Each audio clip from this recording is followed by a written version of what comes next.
Welcome back to another technical deep dive here in the debug zone. Today we're tackling a big question and breaking it down with insights from other users.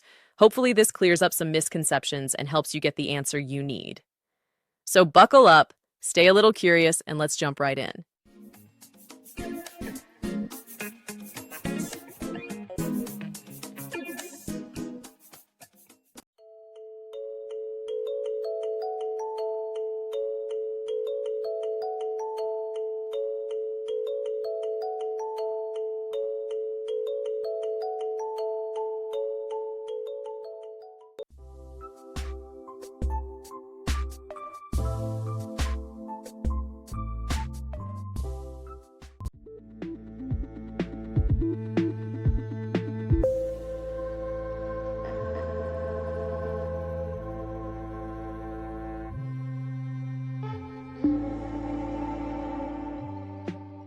And that's a wrap.